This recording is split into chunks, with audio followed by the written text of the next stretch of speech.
ఓం నమ శివాయ శ్రీమాత్రే నమః. మిత్రులకి శ్రేభిలాషులకి అలాగే నన్ను ఇంతగా ఆదరిస్తున్న యూట్యూబ్ ప్రేక్షకులందరికీ కూడా పేరు పేరు ధన్యవాదాలు. మిత్రులారా, మీ అందరికీ పరాదేవత ఎలవెలా మీతో ఉండి మీ మనోవాంఛ నెరవేర్చాలని మనస్ఫూర్తిగా కోరుకుంటున్నాను. చాలామంది మిత్రులు, గురువు గారు, మాకు పనిచేసే దగ్గర మా చుట్టూ ఉన్న వారు మమ్మల్ని చులకనగా చూస్తున్నారు. అంటే ఉద్యోగులు కావచ్చు, వ్యాపారస్తులు కావచ్చు, అలాగే కుటుంబ సభ్యులు కావచ్చు. అంటే చేసే పని పాయింట్ ఆఫ్ వ్యూలో కష్టపడి చేస్తున్నప్పటికీ కూడా ఈర్ష్యభావంతోనో అసూయతోనో కాస్త కించపరుస్తూ మాట్లాడటం, అలాగే ఇబ్బంది పెట్టడం అంటే ఎంప్లాయీస్లో ఎక్కువ కనిపిస్తుంటుంది. అది ప్రైవేట్ కంపెనీలో కావచ్చు, గవర్నమెంట్ కంపెనీస్లో అయినా సరే ఇది ఎక్కువ కనిపిస్తుంటుంది. అలా మీరు ఎవరైనా సరే ఇలాంటి సమస్యతో బాధపడుతుంటే ఈ తేలికైన చిన్న ఉపాయం చేయండి, చాలా అద్భుతంగా పనిచేస్తుంది. అలాగే మీకు ఈ వీడియో నచ్చినట్లయితే లైక్ చేయండి, ఛానల్ని సబ్స్క్రైబ్ చేసుకోండి, పక్కనే ఉన్న గంట సింబల్ని యాక్టివేట్ చేసుకొని 10 మంది మిత్రులకి షేర్ చేయండి. అలాగే నాతో మాట్లాడాలి అనుకునేవారు వీడియో డిస్క్రిప్షన్లో కాంటాక్ట్ నెంబర్ ఉంది. అలాగే మన కొత్త ఛానల్ లింక్స్ ఉన్నాయి. ఫేస్బుక్, ట్విట్టర్, ఇన్స్టా లింక్తో పాటు వాట్సాప్ గ్రూప్ లింక్ కూడా ఉంది. ఎవరైనా జాయిన్ అవ్వాలనుకునేవారు ఖచ్చితంగా జాయిన్ కావచ్చు. ఎందుకంటే మీకు వీడియోలు చూసే అవకాశం లేనప్పుడు వాట్సాప్లో కూడా ప్రతిరోజు కొత్త వీడియోలు చేసినప్పుడు షేర్ చేస్తూ ఉంటాను.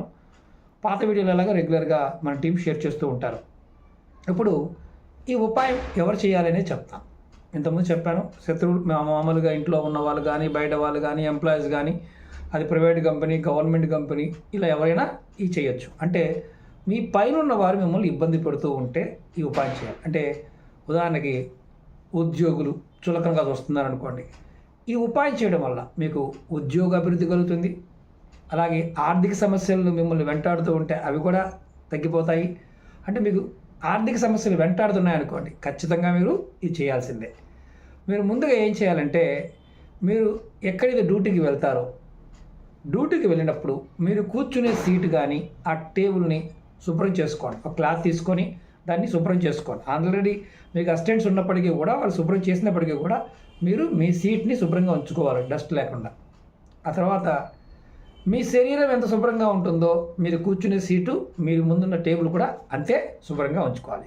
అలాగే ఈ సీట్లో కూర్చునే ముందు, అంటే ఏదైతే మీరు కూర్చుంటారో అక్కడ సీటుకి నమస్కారం చేసుకోండి. ముందు మీ మనసులో నాకు ఎటువంటి ఇబ్బంది రాకూడదు, ఎవరితో ఇబ్బంది రాకూడదు, అంతా బాగుండాలో కోరుకోండి. తర్వాత ఆ టేబుల్ మీద మీరు మీ కుడి పక్కన, అంటే మీరు కూర్చున్నప్పుడు ఇప్పుడు ఇది కుడి చేయనుకోండి, కుడి పక్కన పెట్టుకోవాలి. ఎదురుగా ఇది ఫోన్ కాబట్టి మీకు కొంచెం అటు ఇటు కనిపిస్తుంది. కుడి పక్కన ఒక గ్లాసులో మీరు ఒక మంచి గాజు గ్లాస్ తీసుకోండి. బాటిల్ కూడా కాదు, ప్లాస్టిక్ బాటిల్ పెట్టుకుంటూ ఉంటారు కాదు, గాజు గ్లాస్ తీసుకొని దాని మీద ఒక మూత పెట్టండి. ఆ నీటిని నింపండి. నీటిని నింపి మీరు అలా పెట్టుకొని ఉండండి. మీ పని పూర్తి అయిపోయిన తర్వాత, అంటే మీరు ఇంటికి వెళ్ళిపోతుంటారు కదా, ఇంటికి వెళ్ళే ముందు సాయంత్రం పూట మీరు చక్కగా ఆ గ్లాసులో ఉన్న నీటిని మీరు తాగండి. తాగేసి మళ్ళీ సీటుకి నమస్కారం చేసుకుని వెళ్ళండి. ఇక్కడ ఈ ఉపాయానికి మతము, జాతి, కులము అంటూ ఏమీ లేవు.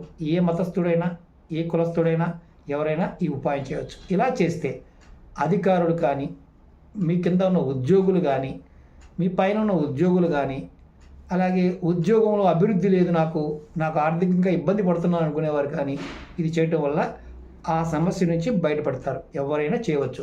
ఇది తేలికైంది. ఇది ప్రతిరోజు మీరు ఉద్యోగంలో ఉన్నందరూ చేస్తూ ఉంటే, అది ప్రైవేట్ కంపెనీలు అయినా సరే, ఖచ్చితంగా మీకు మంచి జరుగుతుంది. మీరు ఉన్నతిని పొందుతారు, చులకన భావం నుంచి బయటపడతారు. ఓకే మిత్రులారా, ఓం నమః శివాయ శ్రీమాత్రే నమః.